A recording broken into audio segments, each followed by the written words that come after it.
인간 내면에는 선한 본성과 악한 본성이 함께 있습니다. 우리는 예수를 믿으면 죄도 덜 짓고 욕심도 덜 생기고 갈등도 없어져야 하는데 이상하게 끊임없이 유계 갈등이 계속됩니다. 구원받은 영을 감싸고 있는 육이 있기 때문에 그렇죠. 그 육이 주는 정욕과 고통과 갈등이 그대로 예수 믿는다고 해서 사라지는 것은 아니기 때문입니다.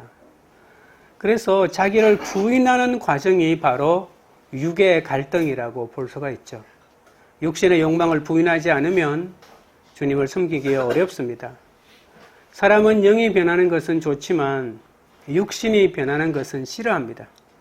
내 삶을 바꾸려 할 때는 엄청난 대가가 있기 때문이죠. 아이가 태어날 때 어머니의 몸이 찢어지듯이 육신과 그 사람이 찢어지지 않으면 새 사람이 나올 수가 없는 것이죠. 우리가 날마다 자신의 육신을 쳐서 복종시켜야 내 안에 영이 마음대로 활동할 수 있습니다. 죽은 사람은 말이 없듯이 육체가 죽은 사람은 불평이 없고 원망도 없고 시비도 없어지겠죠. 육의 욕망이 성령의 능력에 힘입어 다 사라지기 때문입니다. 육의 목마름이 우리를 괴롭히지만 우리는 이 옛사람을 반드시 떨쳐버려야 합니다. 그렇다면 우리는 어떻게 이 육신의 욕망에서 벗어나서 성령이 이끄는 그런 삶을 살 수 있을까요? 첫째로 성령에 속한 사람은 정죄함이 없습니다. 1절입니다. 그러므로 이제 그리스도 예수 안에 있는 자에게는 결코 정죄함이 없나니. 인간은 육의 욕망에 사로잡힌 야노스의 두 얼굴을 가지고 있습니다. 유리그릇처럼 쉽게 깨어질 수밖에 없죠. 내 노력과 내 의지와 내 방법으로는 절대로 내 속에 있는 욕망을 제어할 수 없습니다. 노력으로 안 되고 성령의 능력을 주셔야만 가능합니다. 왜냐하면 인간은 고도로 교활한 위선자들이기 때문이죠. 예수 믿어 구원받고 성령을 체험했지만 바로 그 다음날 자신이 원하지 않는 은밀한 곳에서 은밀한 죄를 행하기 때문입니다. 그래서 죄를 못 짓게 하기 위해서 자신의 손을 자르고 몸을 아무리 학대한다 하더라도 우리는 거룩해질 수는 없습니다. 물론 끝으로는 얼마든지 경건한 모습을 가질 수 있겠지만 마음속에서 안개처럼 피어오르는 육신의 본성을 제어할 수는 없다는 겁니다. 육신의 정욕과 육의 욕망에서 벗어나는 길은 내 육신 속에 성령으로 가득 차야만 합니다. 내 죄의 본성이 죽고 하나님의 거룩한 본성이 내 육신에 채워져야만 한다는 그런 말입니다. 사람마다 차이가 있지만 몸이 병들고 약해지면 하나님을 잘 믿고 하나님의 뜻을 추구하는 수가 있습니다. 왜 우리는 병들지 않고는 겸손해질 수 없을까요? 죽음을 얼마 남겨놓지 않고는 왜 하나님이 있다는 것을 믿으려 하지 않을까요? 육신이 건강할 때 하나님께 순종하면 얼마나 좋을까요? 인간은 죄의 본성을 가지고 있기 때문에 그렇습니다. 육의 욕망은 내 힘과 노력과 의지로 끊을 수 없다는 것을 인정해야 하는데 내 육신이 강건할 때는 이것을 인정하기 어려운 것이죠. 1절 첫 부분을 보십시오. 그러므로라고 하는 말입니다. 이것은 로마서 1장부터 7장까지를 요약한 말입니다. 하나님을 믿든 믿지 않든 인간은 모두 죄인입니다. 그런데 구원은 내 노력과 내 의지로 되지 않고 예수 그리스도를 믿음으로 얻습니다. 구원받은 사람은 죄와 율법에서 해방되었지만 사는 동안에 육신을 갖고 있기 때문에 그 안에 하나님을 섬기려는 본성과 거부하는 육의 본성이 함께 있습니다. 이 육의 본성은 내 힘으로 어쩔 수 없음을 인정해야 합니다. 이것이 바로 1장부터 7장까지의 요약이라고 할 수 있죠. 그렇다면 그리스도인은 어떻게 해야 육과 죄의 노예가 되지 않고 능력 있는 삶을 살 수 있을까요? 1절은 말씀을 믿는 순간부터 죄의 몸과 육신의 본능에서 빠져나오는 그 원리를 말하고 있습니다. 1절이 철저하게 원리를 말한다면 그럼 2절은 방법이겠죠. 그런데 방법도 중요하지만 원리가 중요하잖아요. 어떤 방법도 원리가 없으면 소용이 없으니까요. 8장은 일종의 거대한 요새를 보여준다고 할 수 있습니다. 내 힘과 무기로 무장하여 화살을 막아내고 싸우려고 했지만 오래 버틸 수가 없었죠. 그런데 이제 이 거대한 요새 속으로 피해야 합니다. 이 요새 안으로 들어가면 세상과 사탄의 공격을 피할 수 있다는 겁니다. 이 요새가 바로 예수 그리스도의 십자가입니다. 십자가는 이렇게 말합니다. 너를 심판하지 않겠다. 내 죄를 묻지 않겠다. 사탄의 모든 공격에서 너를 보호해 주겠다. 이것이 바로 죄의 욕망에서 벗어나는 원리입니다. 방법이 아니고 원리란 말입니다. 누구든지 그리스도 안에 있으면 새로운 피조물이기 때문에 정죄함이 없다는 말입니다. 예수 안에 들어가야 비로소 죄의 영향력에서부터 벗어날 수 있다는 말입니다. 그렇기 때문에 예수 그리스도를 의지해야 하는 거죠. 갈보리 언덕으로 피해야 합니다. 십자가를 요새로 삼고 피하면 사탄의 공격을 이길 수 있다는 그런 뜻이고, 내 속에서 일어나는 수많은 육의 생각을 끊어낼 수 있다, 그런 말입니다. 그러면 2절의 원리에 대한 방법에 대해서 살펴보겠습니다. 2절입니다. 이는 그리스도 예수 안에 있는 생명의 성령의 법이 죄와 사망의 법에서 너를 해방하였습니다.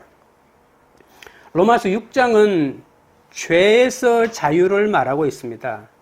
그리고 로마서 7장은 율법에서 자유를 말하고 있고요. 그리고 로마서 8장은 사망에서 자유를 말합니다. 자유를 말하는데 죄와 율법과 사망이라고 하는 세 가지 단계를 보여주죠. 예수 그리스도 안에 정죄함이 없는 이유가 뭐라고요? 바로 그 속에 생명의 성령의 법이 있기 때문이다라고 말합니다. 생명의 성령의 법이 내 육신 안에 있는 어떤 법을 이긴다고요? 죄와 사망의 법. 이긴다고 하는 표현을 해방했다라고 이렇게 표현합니다. 이 사실을 믿어야 한다고 말하고 있습니다. 그러면 육의 본능에서 자유를 얻을 수가 있습니다.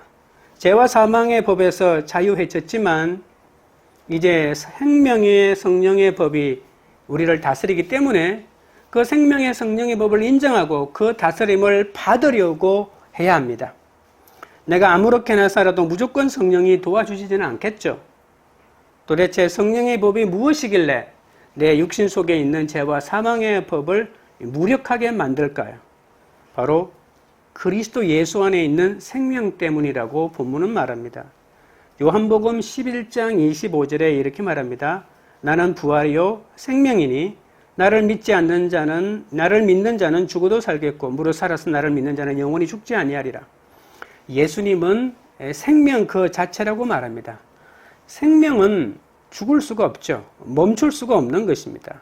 사탄이 예수님을 죽여도 예수님이 부활하신 근본적인 이유는 뭘까요? 예수님에게 안에는 생명으로 가득 차 있기 때문에 죽음이 들어올 수가 없는 것이죠. 그래서 예수님의 생명이 조금이라도 끝으로 드러나면 죽은 나사로가 살고 문둥병자가 고침을 받고 귀신이 쫓겨나가는 이런 역사가 일어나는 겁니다. 예수님 안에 있는 생명이 역사하면 이토록 수많은 생명이 살아나게 되는 겁니다. 이 생명이 우리를 구원했다고 요한복음이 말하고 있고 이 로마서 8장에도 그 생명을 표현하고 있는 겁니다. 예수 안에 있는 생명이 무엇을 통해서 역사한다고요? 성령을 통해서 역사를 하면 육신에 있는 죄와 사망을 무력하게 만들고 어둠을 몰아낼 수 있다. 이렇게 로마서 2절이 말합니다. 3절을 보겠습니다. 율법이 육신으로 말미암아 연약하여 할 수 없는 그것을 하나님은 하시나니 곧 죄로 말미암아 자기 아들을 죄 있는 육신의 모양으로 보내어 육신의 죄를 정하사. 율법은 선한 것이라고 말하고 있죠. 율법이 무조건 잘못된 것은 아닙니다. 하나님이 우리에게 주신 삶의 기준이니까 이 삶의 기준이 없으면 우리는 어떻게 살아야 하는지 그 방법 자체를 모르는 거잖아요. 그런데 사람들은 그 율법 앞에서 너무나도 좌절을 겪습니다. 알면서도 가질 수 없고 보면서도 지킬 수 없는 것이 바로 율법 아니겠습니까? 다른 말로 하면 내 안에 악을 이길 수 있는 힘이 내 속에는 없다는 거죠. 여러분, 사탄이 아담과 하와에게 이렇게 말했습니다. 선악과를 따먹으면 눈이 밝아져 하나님처럼 될 것이다. 무엇이 선이고 무엇이 악한 것을 알게 될 것이다. 어떤 것이 선이고 어떤 것이 악한지 알게 된다는 것이 바로 율법 아니겠습니까? 그렇죠? 세상에 있는 기준을 알게 된다. 다른 말로 율법을 알게 된다는 겁니다. 근데 정말 선악과를 따먹으니까 율법을 알게 됐죠. 그런데 중요한 것은 율법을 알게 되긴 했지만 이 율법을 지키고 또는 악한 것들을 멀리할 수 있는 능력은 자기 속에 없는 것을 그거는 몰랐던 거죠. 율법을 알면 뭐합니까? 지킬 수 있는 힘이 인간 속에는 없는 것을 말입니다. 하나님은 율법 앞에 절망하는 인간에게 또 다른 선물을 줄 수밖에 없었죠. 율법을 완벽하게 지킨 예수. 그러니까 예수 그리스도를 선물로 주셨는데 그 예수는 오늘 로마서 8장 3절에는 어떻게 표현하냐면 율법을 완벽하게 지키신 예수님을 주셨다. 그래서 예수님을 믿으면 내가 율법을 지킨 것처럼 효과가 발생한다. 왜? 예수님이 율법을 모두 지켰기 때문에. 첫 번째 선물인 율법은 우리에게 너무나도 필요했지만 우리를 좌절시키고 절망하게 할 뿐이죠. 그런데 두 번째 선물인 예수는 우리를 살리고 소망을 주고 구원을 주는 선물이 되었던 겁니다. 구원은 자신을 인정하는 데서 시작합니다. 하지만 자신의 연약함, 내가 죄인이다라고 인정하는 것이 얼마나 어렵습니까? 많이 배우고 더 많이 안다고 권력을 가지고 있는 사람일수록 자기 자신의 죄된 속성을 고백하기가 어렵습니다. 하나님의 말씀인 성경이 나를 죄인이라고 해도 인정하기 힘들기 때문에 구원에 이르는 사람이 많지 않는 거죠. 그런데 이 예수님을 영접하고 성령을 받아들이면 생명이 죄와 사망의 법에서 세력을 누르고 없애주는데 이것을 인정하고 받아들이는 그 단계에서 그렇지 않으니까 예수 그리스도의 구원의 역사가 더 이상 힘을 발휘하지 못하고 있는 것이죠. 사탄의 힘과 저주가 의미가 없어지고 그리고 내 안에 선한 세력이 살아나고 악한 본성이 산산조각 나는 것은 바로 예수 그리스도를 받아들이는 것. 그럼으로써 그 안에 성령이 역사하도록 내 자신을 내어놓는 것.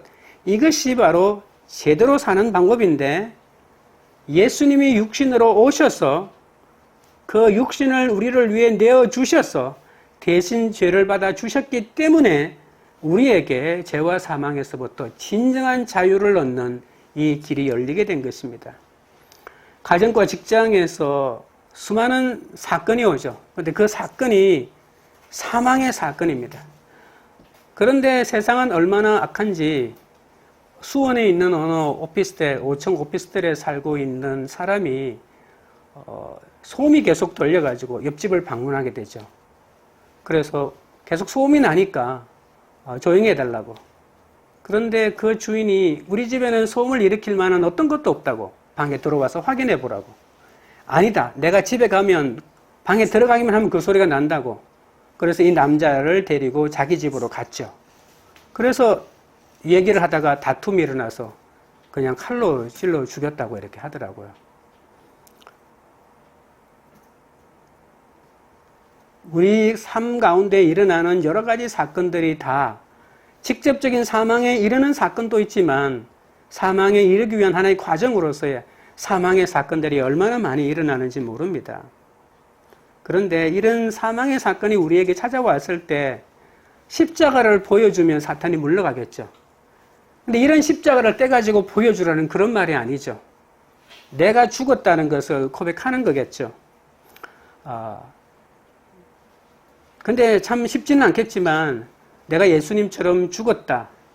그리고 내 것을 내어놓는, 내가 가져야 될 지분들을 내어놓는 이런 헌신이나 사랑을 보여줘야만 악한 세력을 이길 수가 있는 것이죠.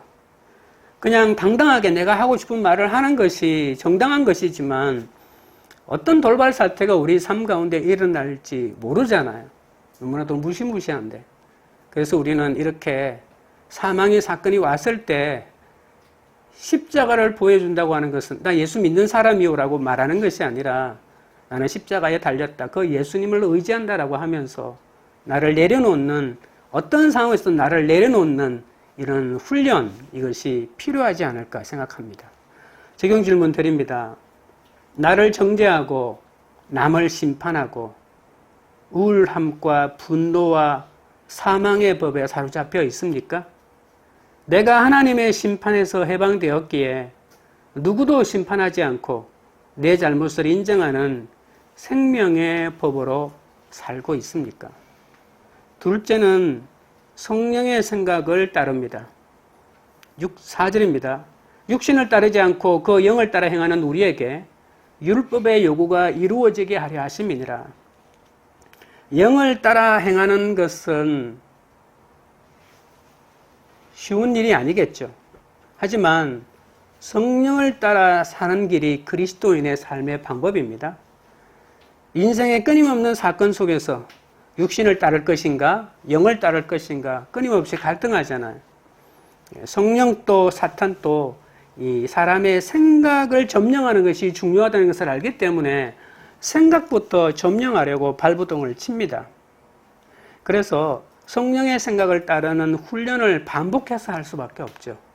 오늘 못했구나. 오늘 또 내가 육신의 생각을 따랐구나. 이런 계속해서 패배를 겪으면서도 매일매일 말씀을 통해서, 말씀이 주시는 적용을 통해서 성령의 생각을 따르려고 하는 부단한 노력과 훈련이 있어야 어느 정도 시점이 지나갔을 때 비로소 성령이 인도함을 받는 사람에 가까워지겠죠. 시험을 당할 때 피할 궁리만 생각하는 것은 육신의 사람입니다. 무조건 문제를 해결하는 것이 좋다고만 생각하는 거죠. 어떻게 십자가를 지고 썩어지는 미랄이 될까를 생각한다면 성령에 속한 사람일 확률이 높습니다. 감당하기 힘든 사건이 오면 해결만 부르짖지 말고 하나님과 가까워지는 기회로 삼아야 하는 것이죠. 내가 연약해서 십자가 지는 것이 너무 힘들지만 성경은 이렇게 말합니다. 네가 십자가 지는 것 지려고 하기만 하면 성령인 내가 도와주겠다고 말씀하시거든요. 남들과 경쟁해서 무조건 이기게 해달라고, 남들보다 무조건 많이 가지게 해달라고 이렇게 눈물로 기도하고 금식으로 기도해서 드디어 하나님이 더 다른 사람보다도 많은 것을 주셨습니다라고 고백하는 것은 신나는 신앙 간증 같지만 이것은 십자가의 신앙은 아닙니다. 내가 십자가를 져야 하는데 꽃길만 걸어가게 해달라고 하는 이 엉뚱한 기도 아니겠습니까? 십자가 지게 달라고 하는 것은 정말 쉬운 기도는 아니겠지만 이러한 삶의 자세가 없이는 내가 다른 사람보다 밑에 있거나 다른 사람보다 못하거나 다른 사람을 섬기는, 내 의지로 섬기는 것이 아니고 섬길 수밖에 없는 자리에 들어갔을 때 못 참게 된다는 것이죠. 그런 환경 속에서도 하나님이 나를 이곳으로 인도해 준 이유가 있다고 생각하면서 하나님의 뜻을 생각하는 것이 십자가 신앙을 가진 사람이겠죠. 5절 6절입니다. 육신을 따르는 자는 육신의 일을, 영을 따르는 자는 영의 일을 생각하나니 육신의 생각은 사망이요 영의 생각은 생명과 평안이니라. 저는 신학을 늦게 시작하고 또 목회도 늦게 시작했고 더불어 개척을 늦게 시작했죠. 이걸 매일 제가 핑계한 적이 있습니다. 때로는 교단의 마음에 안 든다고 말할 때도 많았습니다. 그리고 도와줄 친척이 주위였고 그래서 내가 성과를 못 냈다고 변명할 때도 많았습니다. 내가 처한 사정과 형편에 좌절하거나 원망하는 것은 바로 육신의 생각의 대표적인 표본입니다. 내가 신학을 일찍 했으면, 목회를 일찍 시작하고 개척을 빨리 했으면, 마음에 드는 교단을 찾고 도와줄 친척이 주위에 많았더라면 내가 목회를 더 잘했을 것이다 라고 하는 생각은 나를 죽이는 육신의 생각 그 자체입니다. 내가 부족한 것을 인정하고 내가 늦은 것을 인정하고 내가 배경이 부족한 것을 인정하고 그러니까 어떤 경우에도 내 주제를 아는 것, 이것이 내 삶의 결론이라고 인정하는 그 순간 다시 시작하겠다는 그 각오만 있다면 이것이 바로 영의 생각 아니겠습니까? 성령의 생각 아니겠습니까? 우리는 가끔 남으로부터 무시를 받거나 인정을 못 받을 때 참을 수 없는 분노를 느낄 수도 있습니다. 근데 무시받으면 어떻습니까? 인정을 못 받으면 어떻습니까? 결국 그 사람에게서 인정받으려고 사는 것이 아닌데요. 모든 일에 하나님을 사랑하는 마음으로 대한다면 생명과 평안이 임하지 않겠습니까?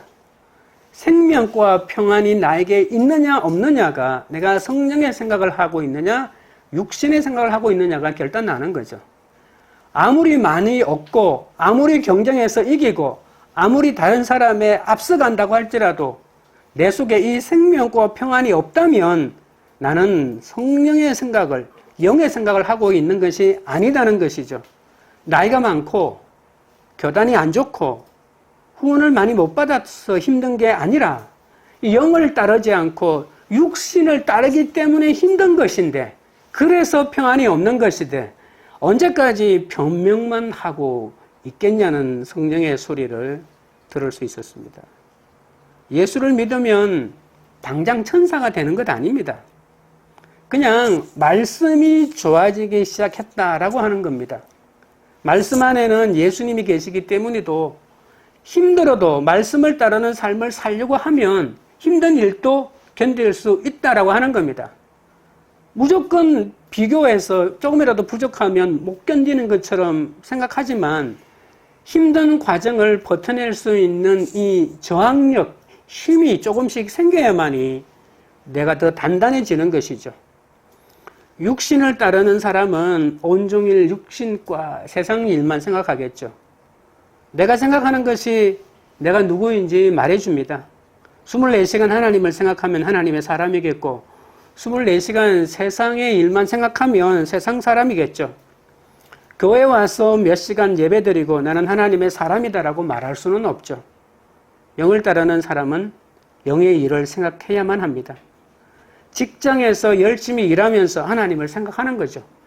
직장에 일 안 하고 내가 어떻게 하면 내가 맡은 일을 더 충실히 잘할까? 어떻게 하면 내 순이익을 더 많이 남길까? 이런 생각을 하는 것이 육신의 생각이란 말이 아닙니다. 그런 내게 맡아진 일은 열심히 해야죠. 아이디어도 내고 그리고 그 일을 이루기 위해서 많은 다른 사람을 참고해야 되겠죠. 하나 궁극적인 목적이 내가 이 땅에서 다른 사람 위에 가장 높은 곳에 올라가서 내가 가지고 있는 것들을 누리기 위해서 그렇다라고 생각한다면 내가 하는 일은 다 헛된 것일 수가 있습니다. 세상 일에 얽매여 바쁘지만 틈만 나면 하나님을 생각하는 것, 열심히 일하는 순간순간에 그 짬짬이 내가 무엇 때문에 일하지? 내 인생의 근본 목적이 무엇이지? 나는 누구를 위해서 달려가지? 이 목적을 잊지 말라는 것입니다. 예수 믿는 사람은 시간이라고 하는 빨리 가는 것이 중요한 것이 아니고 올바로 가는 길을 찾는 사람들 아닙니까? 그렇다면 왜 성령의 사람에게는 생명이 있을까요? 바로 생명 안에는 바로 이 생명은 안에 성령이 있기 때문입니다.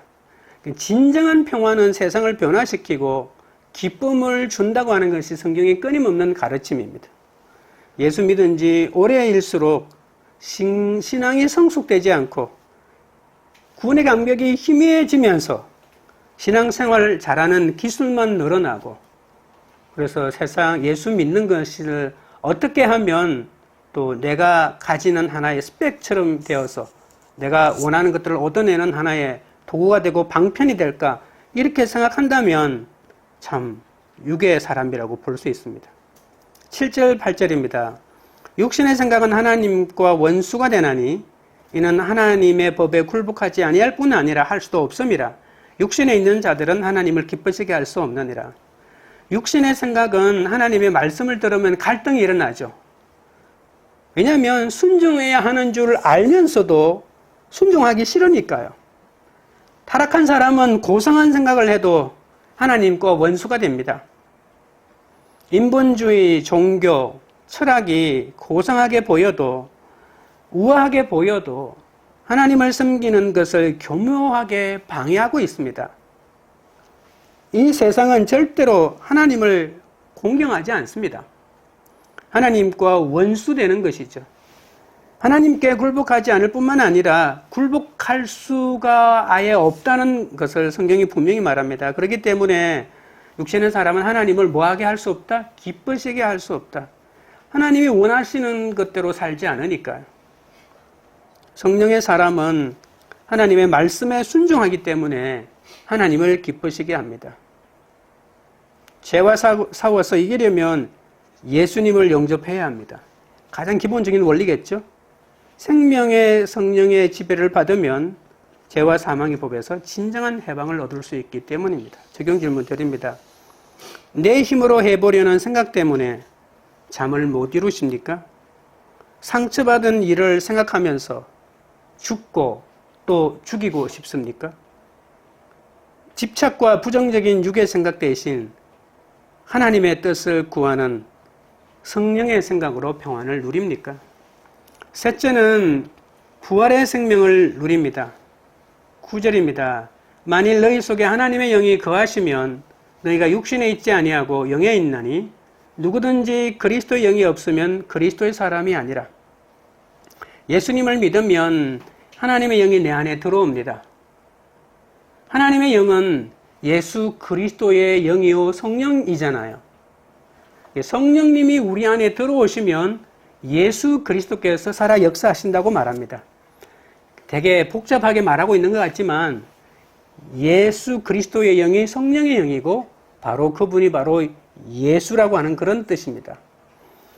예수님이 우리 마음 속에 들어오면 죄를 짓고 싶은 마음이 차츰차츰 사라집니다. 그리고 선한 일을 하려는 의지는 있지만 힘이 없다고 했잖아요. 그런데 선한 일을 하려고 하는 그 의지가 생명이 생기고 힘이 생겨가지고 생각한 대로 하려고 하는 능력이 일이 일어나게 된다는 겁니다. 그런데 육체로 오신 예수님이 우리 안에 어떻게 들어오실 수가 있겠습니까? 역사적인 예수는 한 사람이잖아요. 여기에 계시면 저쪽에는 안 계십니다. 동시에 계실 수가 없잖아요. 제자들은 3년 동안 예수님과 함께 먹고 마셨죠. 예수님이 십자가 지는 것도 보고 부활하신 예수님도 보았지만 아무 일도 할 수 없었잖아요. 그런데 요한복음 15장 5절에 예수님이 이런 말을 했습니다. 나는 포도나무에 너희는 가지니 저가 내 안에 내가 저 안에 있으면 이 사람은 과실을 많이 맺나니 나를 떠나서는 너희가 아무것도 할 수 없다. 예수님이 우리 안에 들어와야 하는데 어떻게 들어오는지를 알게 되면 우리가 그 예수님이 말씀하신 대로 많은 과실을 맺을 수 있겠죠. 예수님은 십자가에 못 박히시고 난 다음에 어떻게 했죠? 부활하셨죠. 그러고 난 다음에 하늘로 올라가셨습니다. 하늘로 올라갔다는 말을 한자로 말하면 바로 승천이라고 하죠. 육체는 시간과 공간의 제약을 받지만 영은 시간과 공간의 제약을 받지 않습니다. 그런데 내 안에 예수님의 영이신 성령이 들어오시는 거죠. 육체에 예수님이 오시는 것이 아니고. 자, 예수님이 하늘로 올라가셨습니다. 승천하시고 난 다음에 예수님이 다시 영으로 이 땅에 오셨습니다. 그것을 보혜사 성령이라고 표현하기도 했죠. 우리를 도와주시는 분이라고 하는 것을 강조하기 위해서 보혜사 성령이라고 말했는데 그냥 성령입니다. 오순절날 마가의 다락방에 성령이 임했죠. 예수님, 육체 예수님은 올라가시고 영이신, 성령이신 예수님이 이 땅에 다시 오셨습니다. 그 영이신 성령님은 우리 마음속, 각자의 마음속에 들어가 계실 수가 있다는 겁니다. 그걸 성령이 내 속에 내주하신다, 내 안에 거하신다, 내주하신다라고 이렇게 말하는 거죠. 그래서 이제는 내가 사는 것이 아니요 내 안에 예수님의 영이신 성령이 사는 것이다. 그리스도 예수가 사는 것이다. 이렇게 갈라디아서 2장에 고백하고 있잖아요. 성령이신 예수님이 내 속에 들어오셔서 예수님이 주인이 되셨기 때문에 이제는 내가 사는 것 같아도 내가 사는 것이 아니고 그리스도께서 주인으로 살고 나는 그 주님의 말씀의 뜻에 따라 살아가는 자입니다라고 하는 고백이 나오게 된 거죠. 그러니 성령을 우리 마음속에 초대해야 되지 않겠습니까? 초대한 것뿐만이 아니고 그분을 인격적인 분으로 인정해야 합니다. 주인이라고 하는 거야. 인격적인 분이라고 하는 것은 성령은 하나의 기능이 아니라는 거죠.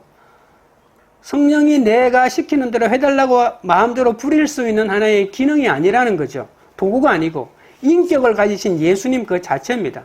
그래서 그분을 내 삶의 주인으로 대접해드리고 대해주어야 한다는 겁니다. 초대하지 않았는데도 예수 성령은 억지로 오지 않습니다. 자존심이 있다는 거죠. 억지로 오면 뭐합니까? 주인 대접도 안 해주는데요. 성령님은 내 안에 들어오시기 전에 우리 가운데 하나의 조건을 말합니다. 더러운 것들을 치우라고 말합니다. 더러운 것들을 치우지 않으면 성령이 왔다가도 아무런 힘도 할 수 없고 그냥 나갈 수밖에 없는 거죠. 치우라고. 함식근 선생님이 님이 오신다라고 하는 시가 있는데요. 님이 내 집에 찾아오는데 그 주인이 밖에 나가 풀도 뽑고 돌도 뽑아내고 나무로 만든 다리도 고치고 분주하게 막 이렇게 서두는 모습을 표현한 시입니다. 그때 예수님이 오셔서 내가 치우고자 했던 풀도 당신이 뽑아주시고 내가 다듬고자 했던 길도 당신이 손수 다듬어 주시고 내 마음에 들어오셔서 그냥 촛불 같은 내 마음에 오셔서 나를 붙잡아 주신다 뭐 그런 시인데요. 내가 다 뽑아놓고 깨끗하게 살고 있으면 성령이 오는 것이 아니라 성령이 싫어하는 것들을 알고 내가 치우려고 할 때 시간이 너무 분주해가지고 내가 제 시간에 못 치우려고 할 때 성령님이 그 마음을 아시고 먼저 나를 치워주시고 뽑아주시는 그 역사를 베풀어 주신다는 겁니다. 내가 완전한 의인의 삶이 되었을 때 성령이 오시는 것이 아니라 성령이 싫어하는 것들을 치우고 성령의 뜻대로 살고자 할 때 이걸 다른 말로 하면 회개 아니겠습니까? 내가 회개하고자 했을 때 회개하려고 말씀의 뜻을 따라 살려고 분부림을 칠 때 성령이 들어오셔서 그 더러운 것마저도 치워주신다는 겁니다. 10절입니다. 또 그리스도께서 너희 안에 계시면 몸은 죄로 말미암아 죽은 것이나 영은 의로 말미암아 살아있는 것이니라. 예수께서 우리 마음속에 계시면 우리는 죄를 짓는데 되게 서툰 사람이 되죠. 거짓말 하는데 막 땀이 납니다. 거짓말 조금 하는데 가슴이 막 두근두근거리고요. 밤에 잠이 안 옵니다. 이 죄를 짓는데 서툰 사람입니다. 거짓말을 하면 뭐 쾌감이 있어야 되잖아요. 아내나 자녀나 친구가 거짓말에 속아 넘어가는 그것이 재미있어서 쾌감을 느껴야 되는데 거짓말 하는 것 자체가 마음의 짐이 되어서 잠도 제대로 못 자니까요. 우리는 거짓말을 할 수는 있겠지만 성령이 우리 마음에 오면 죄를 짓는데 너무나도 서툰 사람이 되어서 다 들켜버리거나 아니면 그 다음날 바로 고백할 수밖에 없는 그런 사람이 되는 거죠. 예전엔 내가 이러지 않았는데 아무 생각 없이 거짓말하고 아무 생각 없이 내 유익을 챙기고 이랬는데 어느 순간부터 내가 조그마한 거짓말을 하려고 해도 가슴에 압박을 느끼는 그런 사람이 된 거죠. 옛사람이 조금씩 나도 모르게 죽어가고 있는 것이죠. 몸은 죄로 말미암아 죽었지만 영은 의로 말미암아 살아난다라고 하는 이 10절의 말씀은 되게 의미심장하지 않습니까? 몸은 죄 때문에 죽는다. 영은 의로 살아난다. 이 두 문장이 합쳐진 말이죠. 어디에 강조점이 있습니까? 몸은 죄로 말미암아 죽는다라고 하는 데 강조점이 있나요? 아니면 영은 의로 말미암아 살아난다는 강조점이 있나요? 뒷부분에 강조가 있죠.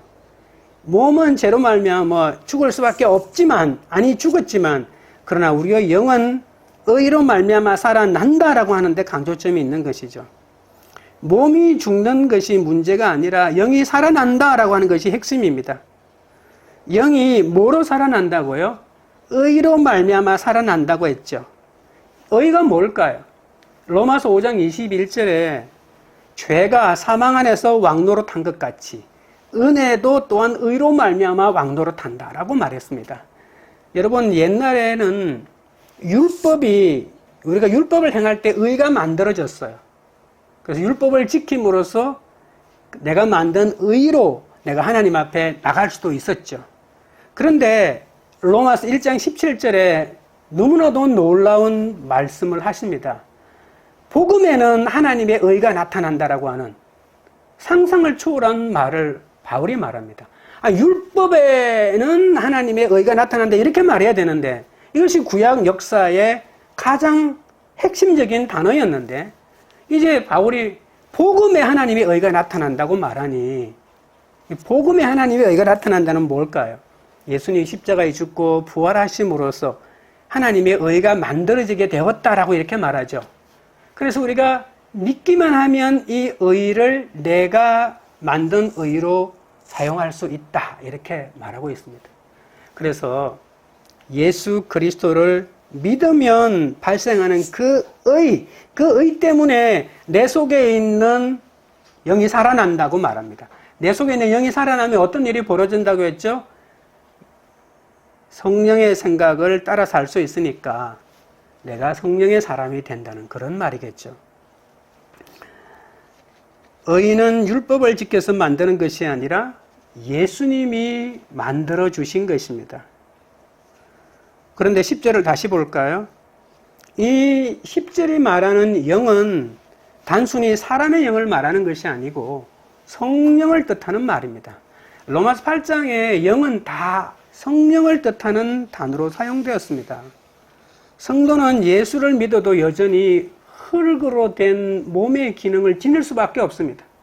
아무리 예수 믿고 성령 충만하게 받았다 할지라도 우리의 영이 이 몸 속에 갇혀 있잖아요. 이 몸이라고 하는 거는 그냥 우리 인간 자체를 말합니다. 이 몸에는 어쩔 수 없이 육신의 생각과 안목의 정욕과 이 세상의 자랑이라고 하는 이 틀 속에 갇혀 있기 때문에 조금이라도 방심하면 육신의 정욕대로 생각하고 말하고 행동할 때가 있기 때문에 이 몸의 기능, 이것이 성령의 역사를 방해하기 때문에 쉽지 않습니다.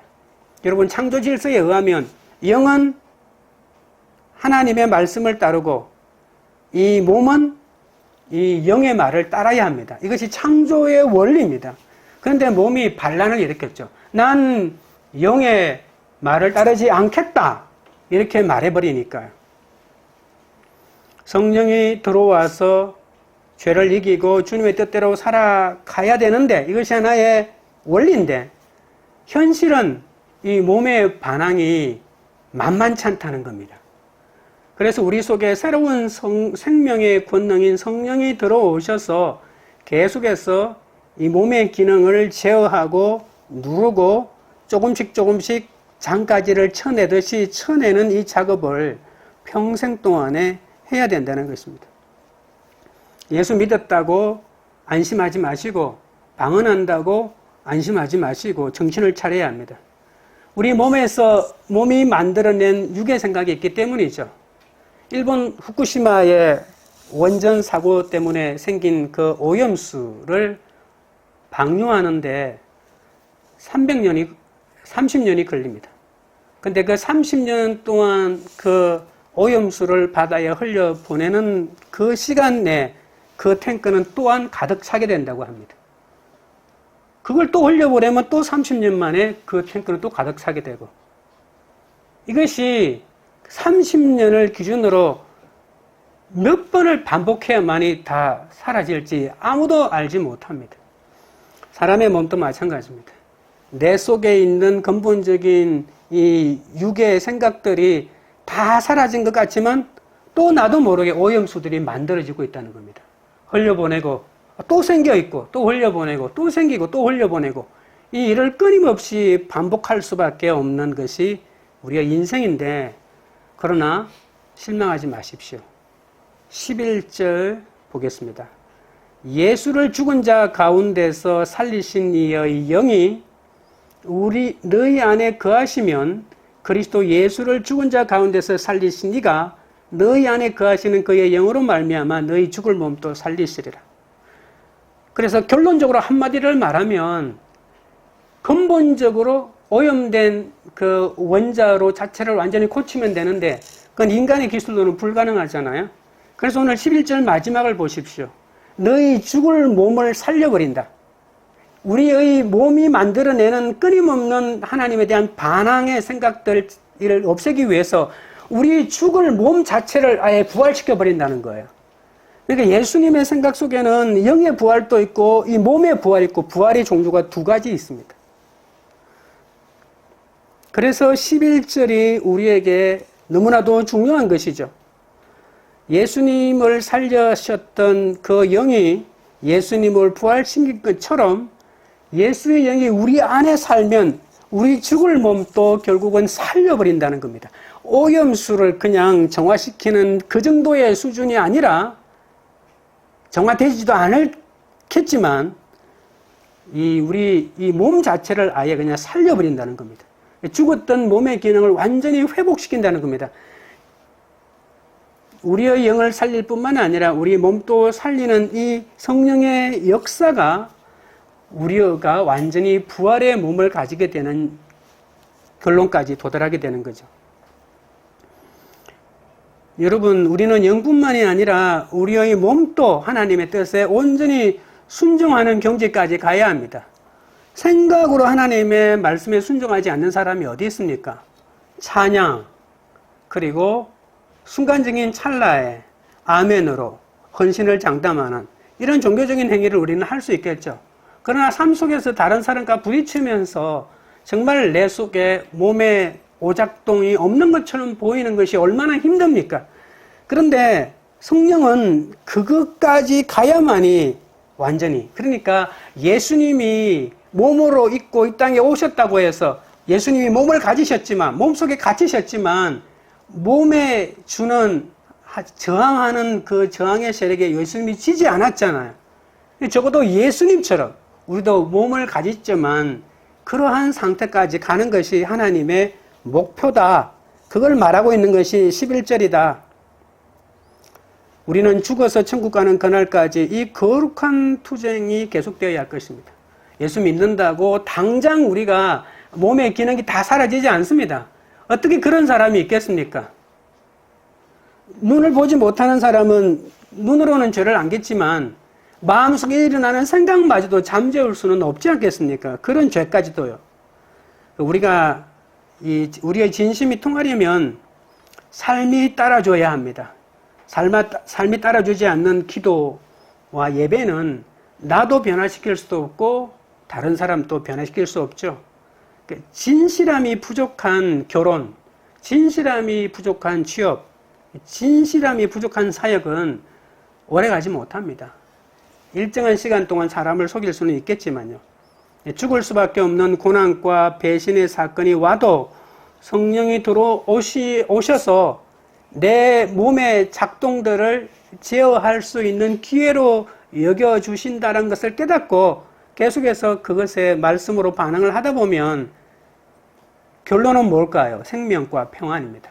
내가 정말 몸의 기능을 완전히 이긴 사람이 됐다, 이기고 있다는 것을 우리가 가늠할 수 있는 것이 뭐라고요?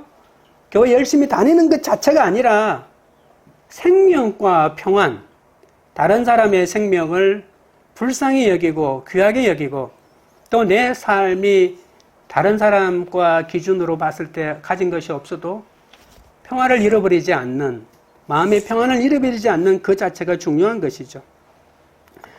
나에게 사랑이 없었다, 내가 진실하지 못했다 라고 진실함이 없었던 내 삶을 인정하면 죽을 몸도 살리시는 성령이 함께하는 그런 인생이 되지 않겠습니까? C.S. 루이스는 진정한 새 자아를 발견하기 위해서 자기를 포기하라고 말합니다. 자기 생명을 버리고 죽음마저도 받아들이라고 말합니다. 뻔한 얘기죠. 죽음을 바로 앞에 두면 어느 순간인가 이걸 받아들일 수 있겠지만 한창의 인생을 살아가는 사람에게는 쉽지 않습니다. 날마다 야망을 이루고 싶은 바람도 언젠가는 사라질 것이고 앞으로 다가올 몸의 죽음마저도 담담하게 받아들일 준비를 해가다 보면 영원한 생명이 우리에게 있다는 것을 생각하게 되고 그 영원한 생을 위하여 준비하는 인생을 살지 않을까라고 하는 것이죠. 그리스도를 찾으면 만날 수 있다라고 하는 것이 성경이 말하는 겁니다. 그리고 그 그리스도를 통해서 영원한 생명을 누릴 수 있습니다. 지금 닥친 환경에서 나 자신을 직시하고 죄의 법을 섬길 수밖에 없었던 나를 인정하고 내 모습 이대로 받아달라고 내 부족함과 내 죄를 먼저 고백한다면 하나님이 이런 우리를 받아주셔서 결국은 생명과 평안을 얻는 길로 인도할 겁니다. 내 안에서 아직도 죽지 못한 것이 남아 있으면 안 됩니다. 내 자아와 인격이 죽고 성령을 쫓아 행해야 합니다. 내가 먼저 죽을 때 죽을 것 같은 가정도 직장도 공동체도 살아나지 않겠습니까? 적용 질문 드립니다. 성령의 사람으로 모든 일에 진실한 태도로 임하고 있습니까? 위기에 처한 가정, 직장, 이웃을 위해 무엇보다도 그리스도의 영이 임하기를 기도합니까? 말씀을 맺겠습니다. 성령의 사람은 정죄함이 없습니다. 예수 안에서 죄에 대한 영향력이 없기 때문이죠. 가정과 직장에 사망의 사건이 찾아와도 내가 죽고 사랑을 보여주는 십자가를 지고 살아간다면 사탄도 물러가지 않겠습니까? 성령의 사람은 성령의 생각을 따릅니다. 성령의 사람은 하나님의 말씀에 순종하게 되죠. 성령의 사람은 부활의 생명을 누립니다. 내 속에 아직도 성령의 통치를 거부하는 몸의 행실이 있죠. 그러나 지금 닥친 환경에서 자신을 직시하고 죄의 법을 숨길 수밖에 없다는 것을 인정하면 내 부족함과 내 죄를 먼저 고백하여 성령에 속한 사람, 그런 사람이 되기를 주님의 이름으로 축원드립니다. 찬양 드리고 기도하겠습니다.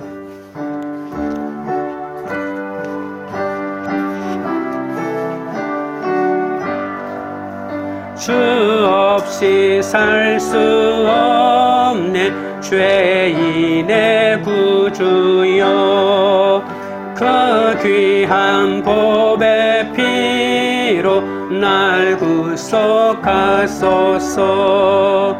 구주의 사랑으로 흘리신 보혈이 내 소망 나의 위로 내 영광 됩니다.